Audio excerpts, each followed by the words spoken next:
오늘 우리가 보고 있는 말씀은 예레미야 애가 1장 말씀입니다. 애가라고 하는 것은 한자어 그대로 슬픈 노래라는 의미죠. 바로 예루살렘이 파괴된 것을 바라보면서 그 후에 무너진 모습을 보고 슬퍼하는 마음, 그 마음을 기록하고 있는 서술입니다. 사실 예루살렘이 멸망하는 이 이야기를 성경은 여러 곳에서 담아내고 있습니다. 예를 들면 역사적 서술을 기록하고 있는 것은 열왕기 또는 역대기에 기록하고 있고요. 그리고 이 장면을 예언적 선언으로 기록하고 있는 것은 우리가 앞서 봤던 예레미야서 또는 에스겔서, 거기에 굉장히 잘 기록되어 있습니다. 그리고 오늘 본문은 그런 무너진 모습에 대한 슬픈 마음, 아주 감정적인 표현을 기록하고 있는 글인 것이죠. 성경은 왜 이렇게 멸망과 관련한 이야기를 이미 다른 곳에서도 다 기록하고 있는데도 불구하고 왜 오늘 본문은 굳이 이렇게 슬픈 감정을 다루고 있는 애가까지 기록해 뒀을까? 물론 성경 안에 보면 감정을 다루고 있는 그런 시, 노래와 같은 형식의 시편이 있긴 있죠.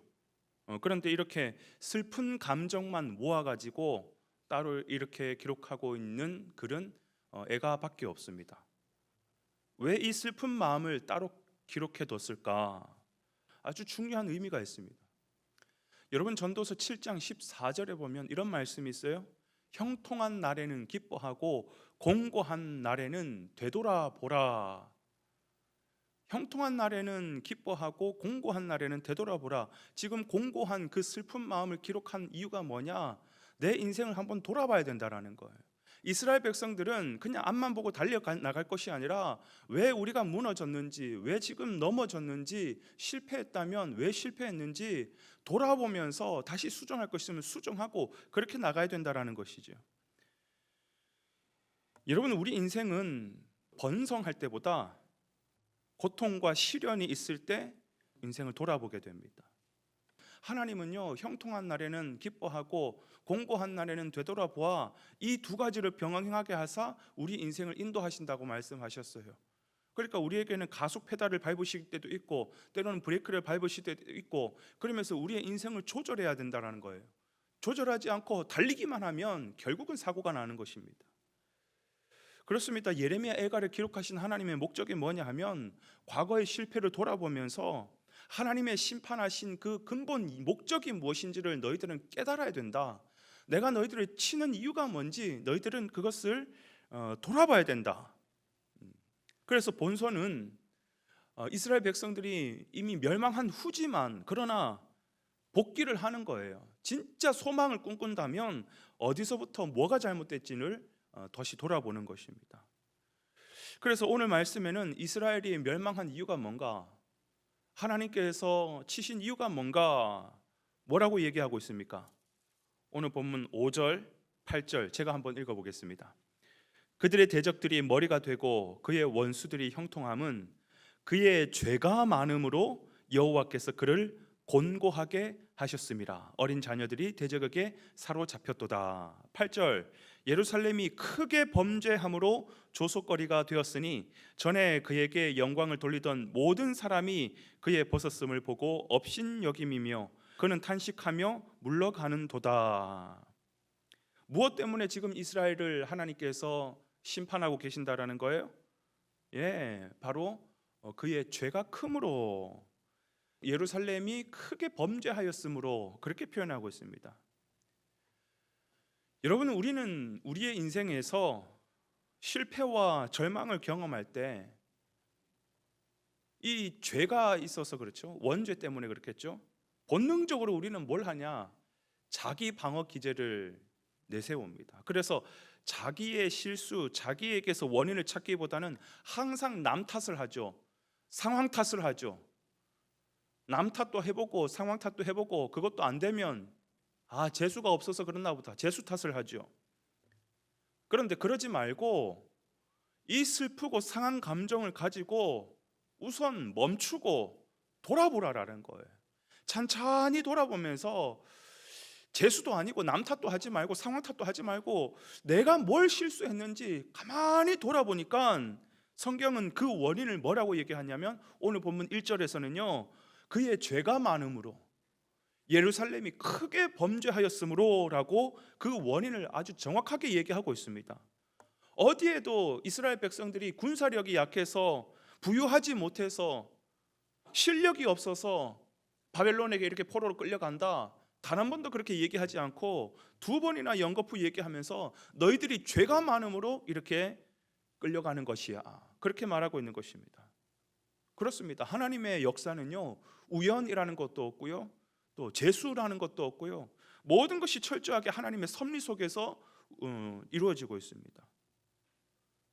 사랑하는 여러분, 오늘 이 말씀을 가지고 우리의 삶을 적용해 보기를 원합니다. 오늘 내 삶의 붕괴와 절망 가운데 있다고 한다면 외적으로 본다면 여러 가지 이유가 있겠죠. 돈이 없어서, 실력이 부족해서, 코로나여서, 외적인 이유는 충분하게 있을 겁니다. 그러나 모든 사람들이 동일해요. 모든 사람들이 다 부족합니다. 그러나 하나님에게 있어서는 외적인 요소보다 더 중요한 것은 우리의 마음을 보시기 때문에 오늘 본문에서 지적하고 있는 것처럼 너 속을 살펴라는 것이에요. 너희 안에 혹시 죄가 없나라는 것을 살펴라는 것이에요. 왜? 이 외적인 요소보다 더 중요한 것이 우리의 마음, 바로 우리의 죄의 문제이기 때문에 그렇습니다. 하나님은 죄가 있는 곳에 함께 하실 수가 없는 분이세요. 거룩하신 분이시기 때문에. 바로 이 죄가 하나님과 우리와의 사이를 갈라놓았고 하나님의 그 섭리의 손길, 그 전능하신 하나님의 섭리의 손길을 무능하게 만든 원인이 되는 것입니다. 여러분, 우리는 오해하면 안 됩니다. 하나님의 손이 짧아서 우리를 못 도와주시나? 하나님은 귀가 멀어서 내 기도에 듣지를 못하고 계시느냐? 그게 아니라 우리의 죄가 하나님과 우리 사이를 갈라놓았고 하나님께서 우리에게 있는 이 죄를 품고 기도한다면 하나님께서 듣지 아니하시리라 성경은 말하고 있습니다. 예수 믿는 우리는 괜찮겠지. 사실 우리가 제일 많이 생각하는 부분이, 오해하는 부분이 바로 그것 아닙니까? 나는 예수 믿으니까, 죄 사함 받았으니까 괜찮겠지. 그렇죠. 우리는 예수 그리스도의 십자가의 보혈로 말미암아 우리의 모든 죄는 다 사해졌습니다. 그러나 여러분, 목욕한 사람도 모든 때가 다 벗겨졌지만 매일매일 일상을 살아가는 가운데 손과 발을 씻어야 되지 않습니까? 세수 정도는 해야 되지 않습니까? 왜요? 바깥에 나가면 지저분한 것이 묻기 때문에. 우리 안에도 매일매일 나도 모르게 범하는 자범죄가 있다는 것이에요. 그 죄가 아무리 예수 믿는 사람이라 할지라도 그것이 계속해서 끼게 되면 하나님은 거룩하신 분이기 때문에 내 안에 죄가 조금이라도 있으면 우리 가운데서 역사하실 수가 없다라는 것이에요. 그러면 우리의 인생이 형통할 수가 없죠. 요셉은 그 어렵고 힘들고 환난 가운데서도 형통했다 그럽니다. 왜? 그는 늘 깨끗했던 자이기 때문에, 하나님의 성령이 늘 함께 하시기 때문에 어디로 가든지 형통하는 겁니다. 여러분, 우리가 부유하고 우리가 잘나가고 실력이 좋고 가진 것이 많다고 해서 하나님께서 우리를 더 도와주시는 것이 아니라, 없다고 해서 못 도와주시는 것이 아니라 너희 가운데 죄가 있다면 하나님께서 일하실 수 없다라는 거예요. 그러면 이 세상은 내 실력과 내 힘으로만 부딪혀야 되는 것이 실패할 수밖에 없죠. 사랑하는 여러분, 예수 믿는 우리 가운데서도 오늘 이 말씀은 너무나도 중요한 말씀입니다. 혹여나 내 안에 하나님 앞에 회개하지 못하고 습관적으로 범하는 죄가 있지는 않은지, 오늘 우리의 삶을 돌아보면서 내 삶을 가로막고 있는 어떤 문제가 있다면 하나님께서 브레이크를 거실 때에 어떤 장애물 때문에 내가 멈추게 됐는지를, 그 장애물을 발견하고 그 죄를 발견하고 주 앞에 회개하여 다시 형통의 삶을 되찾는, 회복하는 저와 여러분 되시기를 주님의 이름으로 축원을 드립니다.